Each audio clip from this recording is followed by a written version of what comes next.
સુરતના માંગરોળના ચકચારી ગેંગરેપ કેસમાં કોર્ટે બંને આરોપીને છેલ્લા શ્વાસ સુધી આજીવન કેદની સજા ફટકારી છે।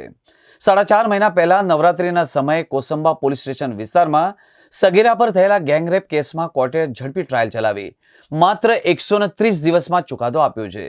ગેંગરેપ મામલે પોલીસે કુલ 3 આરોપીને ઝડપી પાડ્યા, જેમાં એકનું ટ્રાયલ દરમિયાન બીમારીના કારણે મોત નીપજ્યું હતું, જેથી 2 આરોપીઓ સામે ટ્રાયલ ચાલી હતી અને બંનેને કોર્ટે કસૂરવાર ઠેરવ્યા બાદ ભોગ બનનાર માટે આશીર્વાદ સમાન બન્યો નવો કાયદો। દુષ્કર્મ કેસના ચુકાદાને ગૃહ રાજ્યમંત્રીએ વધાવ્યો હતો। ભારતીય ન્યાય સંહિતા અધિનિયમ એ ગુનેગારો માટે લાલ આંખ અને ભોગ બનનાર માટે આશીર્વાદ સ્વરૂપ સાબિત થઈ રહ્યું છે। આ નવા કાયદા હેઠળ કોર્ટમાં ઝડપથી કેસ ચલાવવામાં સફળતા પ્રાપ્ત થઈ રહી છે।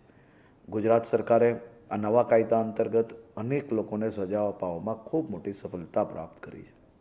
ત્યારે સુરત જિલ્લાના કોસંબા વિસ્તારમાં બનેલી ઘટના, એક નાની દીકરી પર જે રેપની ઘટના બની, માત્ર 130 દિવસમાં કોર્ટની અંદર કેસ ચાલીને આજે આ 3 આરોપીને અંતિમ શ્વાસ સુધીની સજા અપાવવામાં સુરત જિલ્લા પોલીસ અને પોક્સો કોર્ટને આ બદલ હું આભાર બી માનું છું અને ખાસ કરીને આ ભોગ બનનાર પરિવારને જે ન્યાય આપ્યો છે અને કડકમાં કડક સજા અપાવવામાં સફળતા પ્રાપ્ત થઈ છે, તે બદલ સુરત જિલ્લા પોલીસને હું અભિનંદન આપું છું।